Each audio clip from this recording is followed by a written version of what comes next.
Welcome to Fielding Graduate University's Y0 to 5 online conference. This is a set of online seminars focusing on the importance of ages 0 to 5 to the quality of human experience across the lifespan.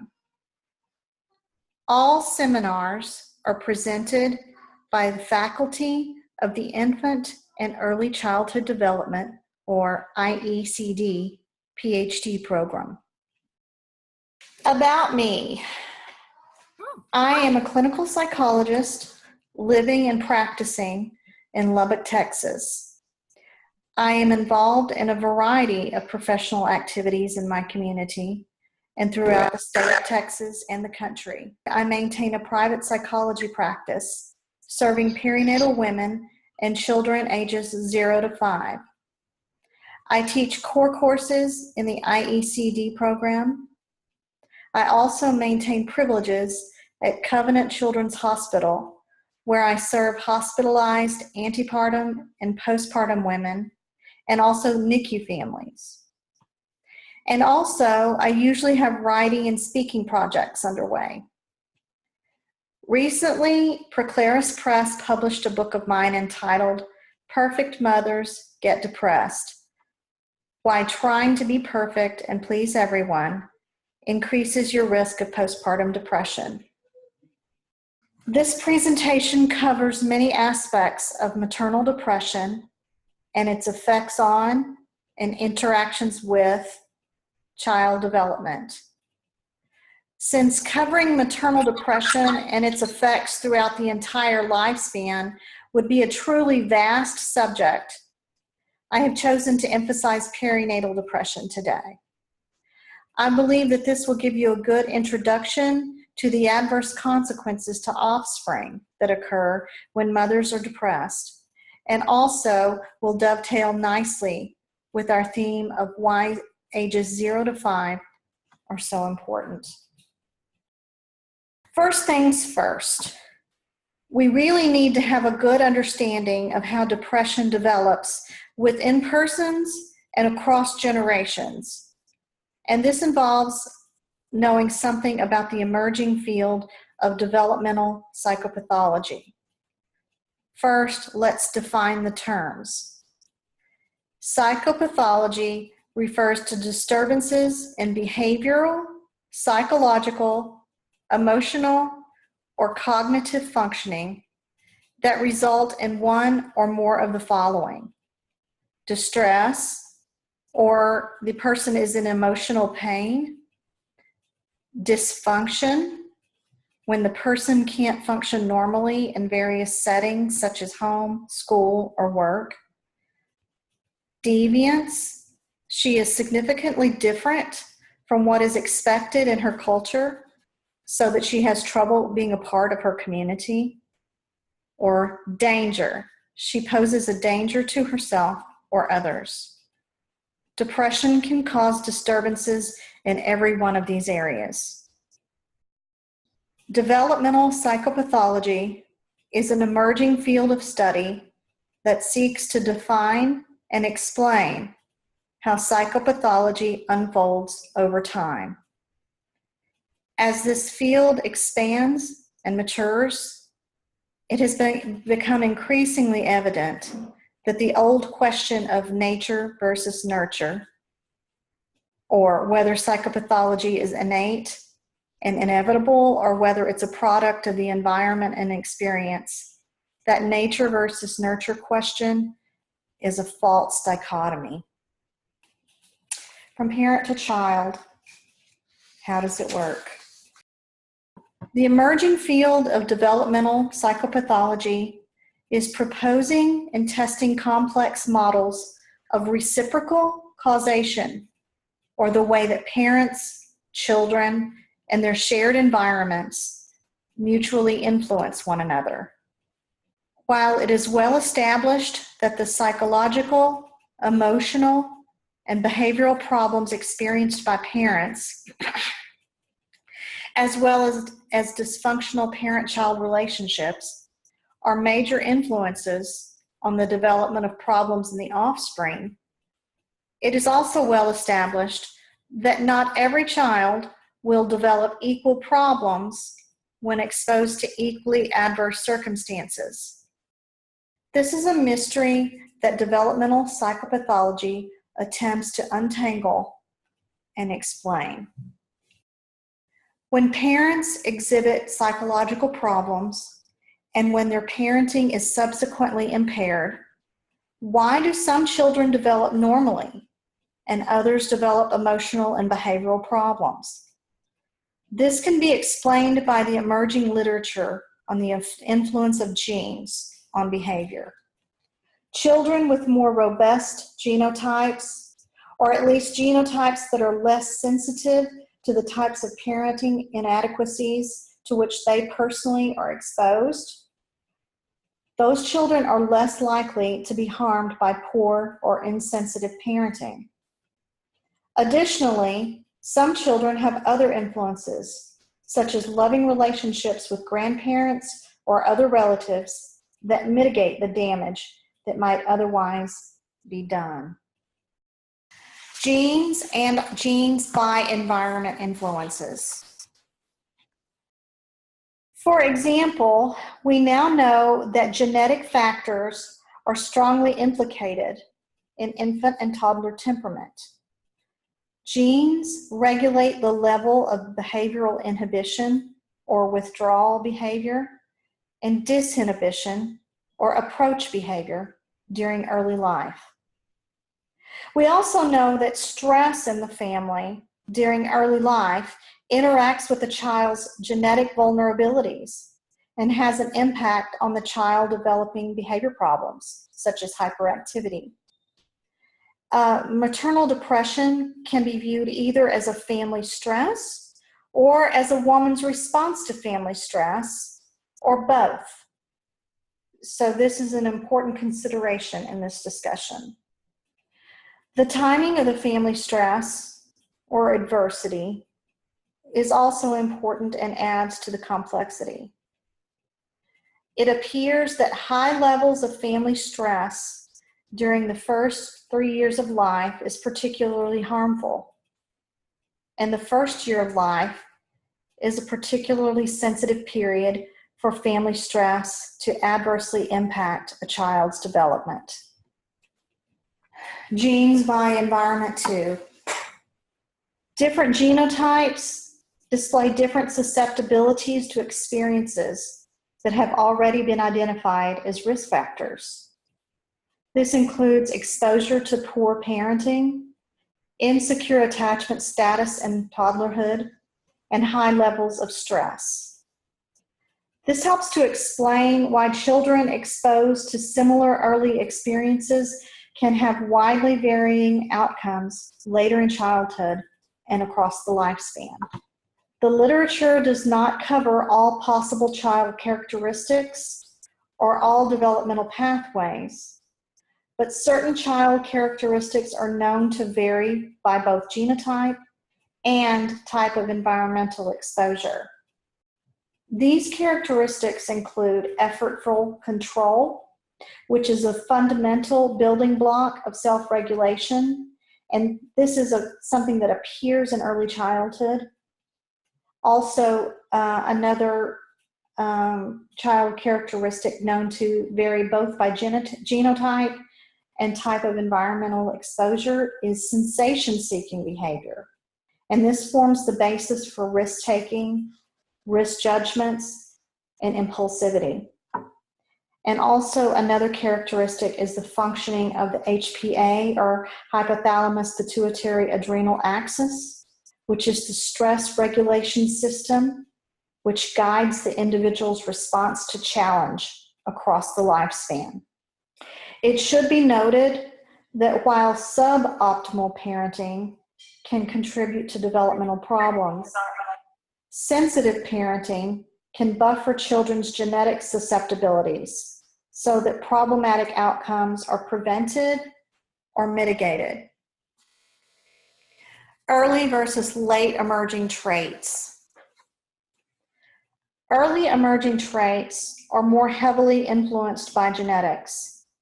For example, differences in reactivity which refers to the speed, the intensity, and the duration of reactions to stimuli, appear early in the first year of life and typically remain fairly stable. By contrast, traits that emerge later are more heavily influenced by a complex interaction between the person's natural predisposition and his or her experiences, which would refer to the environment. An example would be self-regulation. Mature self-regulation is a lifelong process, but most of the major components are in place by late childhood, at least for those who are developing normally. We discussed before that effortful control is an early building block of self-regulation. The road to mature self-regulation is a long and complex one and depends upon the successful mastery of many different types of skills. Therefore, in the development of effective self-regulation, both genes and environment have a major role to play, and their influence is reciprocal throughout development. So now we need to kind of discuss the limitations of the literature as it stands. It is important to remember that most empirical studies are snapshots of phenomena, rather than studies of the way that phenomena have unfolded over time.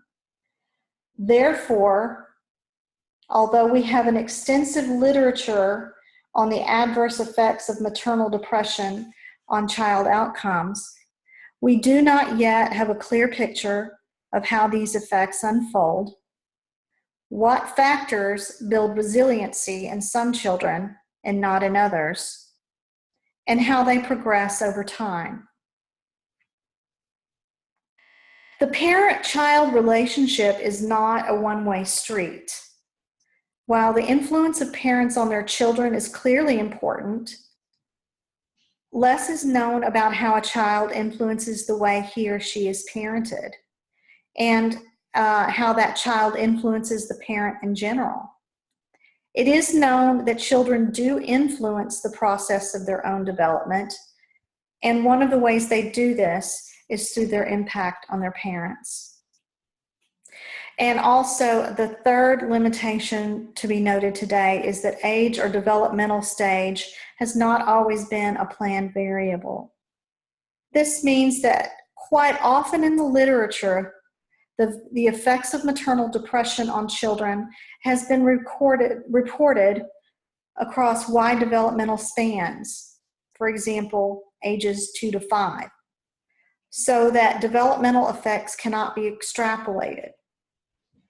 Even when a specific developmental period is studied, for example, toddlers at age 16 months, there is most often no longitudinal plan to study how these children progress across time given their exposure to maternal depression.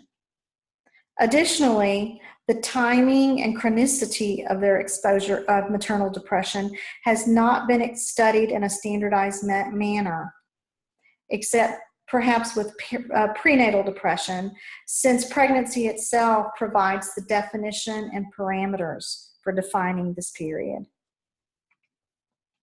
With this understanding of the limitations of the literature, let's move forward into a more specific discussion of perinatal depression and what we know about the impact on the developing child. Perinatal depression is depression that onsets during pregnancy or during the postpartum period. Since 2/3 of cases of quote-unquote postpartum depression are now thought to originate during pregnancy, it is difficult to untangle the physiological effects of prenatal depression from the psychosocial effects of impaired mother-infant interactions during the postpartum period. And of course, as we have seen, the genetic makeup of the child exerts an influence on both physiological factors in utero and on relationship experiences after birth. Perinatal depression has both immediate and long-term effects on the developing offspring.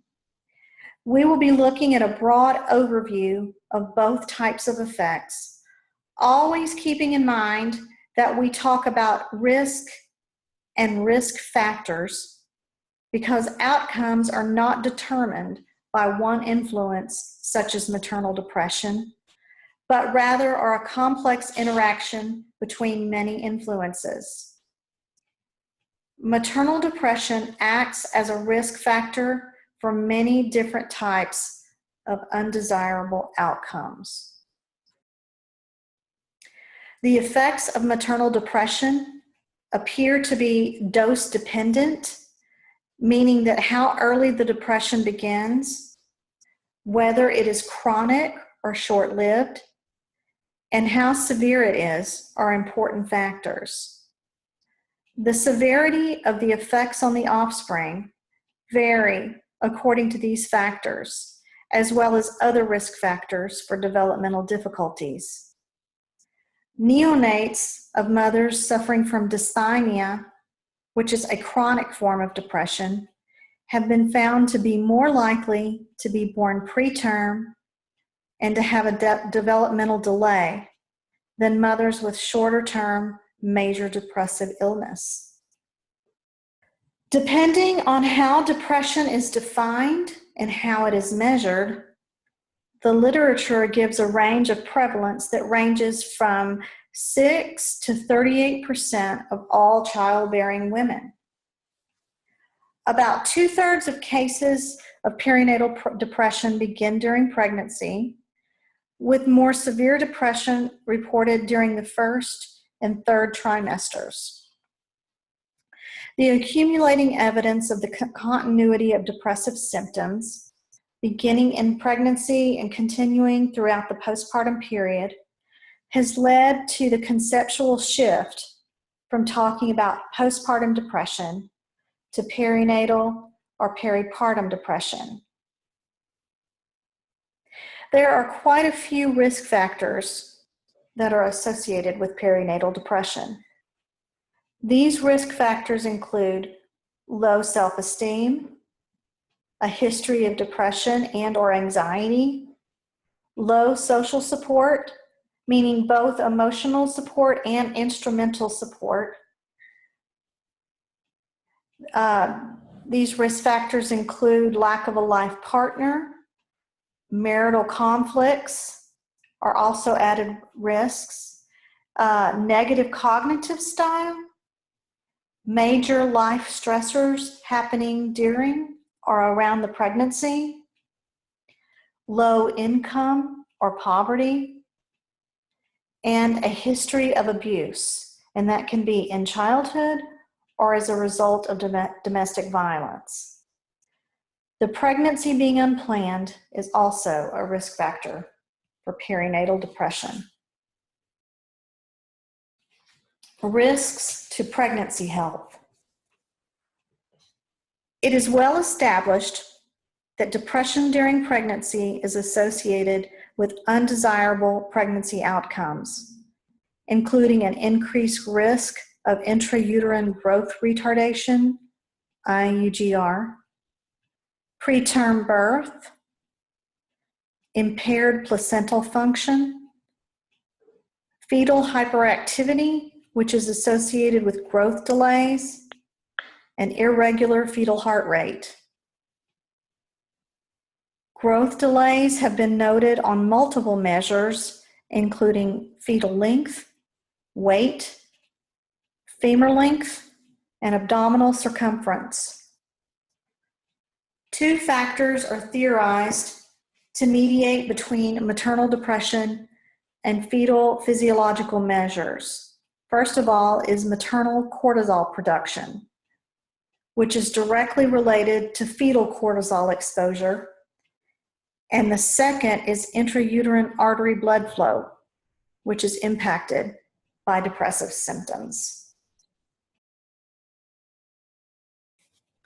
During the neonatal period, babies of depressed mothers score more poorly on a variety of both physiological and behavioral measures. They typically have increased cortisol and norepinephrine and decreased dopamine and serotonin. This is a skewed neurotransmitter profile that echoes the skew in the brains of depressed adults, suggesting that these babies may be born depressed. They tend to have poor vagal tone, which is associated with poor attentiveness, and they also tend to have poor autonomic stability. They are more likely to be small for gestational age, to have more breathing problems such as wheezing, and are more likely to be admitted to the NICU. Babies of depressed mothers typically spend more time fussing and crying and less time alert and awake. They have been observed to exhibit more stress-related behaviors as well. They typically have poor habituation, which is a measure of infant learning, poor orientation, which is a rudimentary measure of attention control, and weaker motor responses. These babies also tend to exhibit inferior perception of different types of stimuli, such as different types of nipples, different weights of objects, and different temperatures. Babies of depressed mothers are more likely to have impaired bonding with their mothers during the neonatal period and are less likely to be breastfed. This decreased incidence of breastfeeding when the mother is depressed is significant in how perinatal depression may lead to less desirable outcomes for the child. Depression is thought to discourage new mothers from breastfeeding rather than the other way around. Infancy. The negative effects of perinatal depression are not just for the period immediately following birth. For example, it has been found that at 6 months of age, babies whose mothers had been depressed during pregnancy were reported to have more difficult temperaments. 9-month-old babies of mothers depressed during the perinatal period exhibit reduced social engagement, increased negative emotionality, and poor fear regulation. At 1 year, these babies exhibit increased incidence of both internalizing problems, which include signs of anxiety, withdrawal, and negative emotionality, and externalizing problems, which include signs of hyperactivity, oppositionality, and poor attention and concentration. Infants of depressed mothers respond in ways that indicate resignation to not being responded to appropriately, as measured in the still face paradigm. And this observation is even more pronounced when the mother has been diagnosed as dysthymic, which again means that her depression may be relatively low level, but it's chronic. Toddlerhood and preschool age. Well into toddlerhood and the preschool age period, children of depressed mothers are still lagging behind on many developmental measures. They often are still exhibiting increased levels of externalizing or acting out problems, internalizing or acting in problems, and even are at increased risk of early onset obesity. More on the toddler and preschool age. Significant differences have been observed between the brain development of toddlers and preschoolers of depressed mothers and other children. One study measured both the white and gray matter of the brain between ages 2 and 5 and observed that these children's brains had developed important differences. These differences are reflected in poor cognitive development during this period, even when it's measured as early as 18 months. And it's reflected in the delayed meeting of developmental milestones and delayed language development. Social and emotional problems have been observed to be most prevalent in toddlerhood when the mother's depressive symptoms are chronic and increasing during this time frame. This further highlights the significance of depression chronicity in the impact it has on child development. School age and beyond. By age kindergarten, or I guess I should say kindergarten age, children of depressed mothers, even when you just look at depression during the perinatal period, these children lag significantly behind their peers in almost every area. Their social development is marked by low peer social competency and low resilience. Some studies have also shown impaired IQ and attention span during the elementary years as well. And importantly, by elementary age, these children are at increased risk for depression themselves. The emotional affective component of global impairments is especially strong and has been a consistent result across childhood and adolescence. So now we come to the idea of treatment and treatment impact. The question is about the safety and efficacy of treatment. Do treatments such as antidepressants and psychotherapy improve outcomes in children? The literature examining the safety of antidepressant medications has yielded mixed results. Selective serotonin reuptake inhibitors, or SSRIs, are the primary medications that have been studied. There are both risks and benefits to any medication taken during pregnancy, and so the potential benefits have to be weighed against the potential risks. On the benefit side, antidepressant medication during pregnancy can have a positive effect on maternal health behaviors, such as the tendency to smoke, use alcohol or drugs, and to be consistent with seeking prenatal care.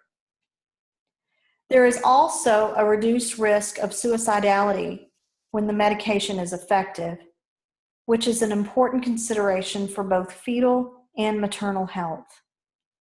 Also, if a mother has already experienced 4 or more episodes of depression and is already on antidepressant medication when she becomes pregnant, then she has a reduced relapse rate if she stays on her medication. On the risk side, about 30% of neonates who were exposed in utero to SSRI antidepressant medications have neonatal adaptation syndrome. This is basically symptoms of withdrawal from antidepressants and includes irritability, respiratory distress, seizures, and low blood sugar.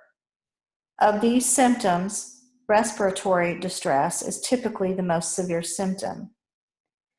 NAS is temporary, usually resolving by the time the infant is 2 weeks old, and is usually mild.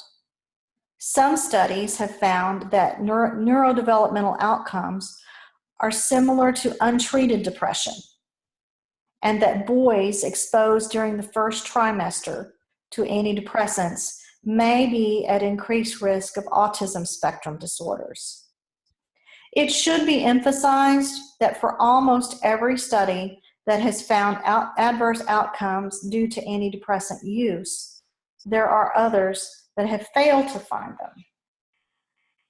In light of these mixed and inconclusive findings, in 2008, the American College of Obstetricians and Gynecologists issued the following guidelines for prescribing antidepressants during pregnancy.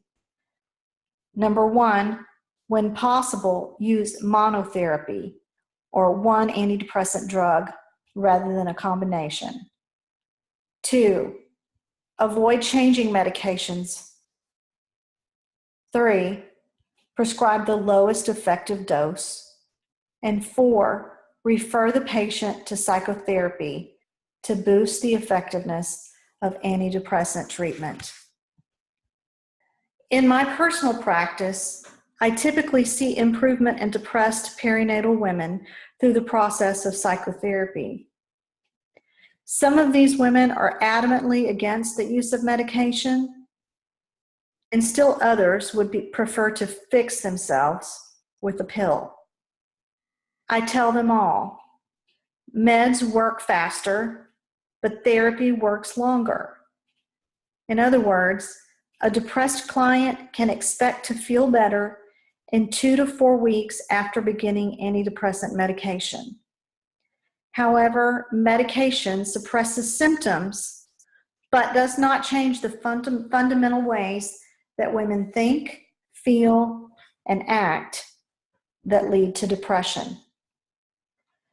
Symptom suppression is not to be discounted, because depression brings on problems such as poor concentration, low motivation, anhedonia, which means loss of interest and pleasure, sleep disturbances, and thoughts of death or suicide. Depressed perinatal women can work on altering their behavior and their internal dialogue much better when these types of problems are suppressed. Since we have seen that chronicity is an important factor in how profoundly maternal depression affects the offspring, getting perinatal women to the point that they can work on the things that generate depression has the potential for improving not only the life of the mother, but also of the child. Behaviors I work on with depressed women include the tendency to withdraw and quit doing things that are enjoyable. I will often prescribe behavioral activation or deliberate planning and scheduling of things that are enjoyable. And that includes getting up in the morning, taking a shower, and getting dressed for the day. This sounds really simple, but it's not always really simple for the depressed woman. Additionally, a woman's behaviors in relationships must be addressed. Setting appropriate boundaries with family members and friends is often an issue. Depressed women tend to get confused about what they are responsible for and what the other person is responsible for in a relationship. They are often in relationship with other people who are equally confused. This confusion leads to excessive and inappropriate guilt feelings, a feeling that others expect too much from them, and a sense that they cannot express their true selves even within their most intimate relationships. Depressed women also tend to inadvertently create unnecessary stress for themselves.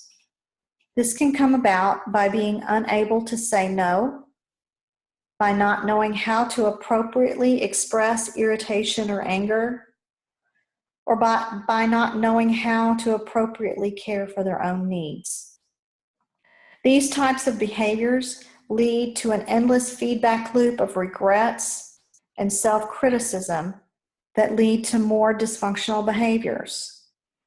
I prefer a combination of mindfulness training and cognitive restructuring, two well-established interventions for depression, to help these depressed women interrupt these feedback loops and develop more functional ways of thinking and behaving.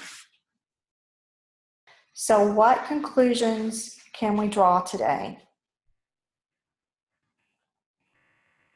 First of all, maternal depression is an important issue.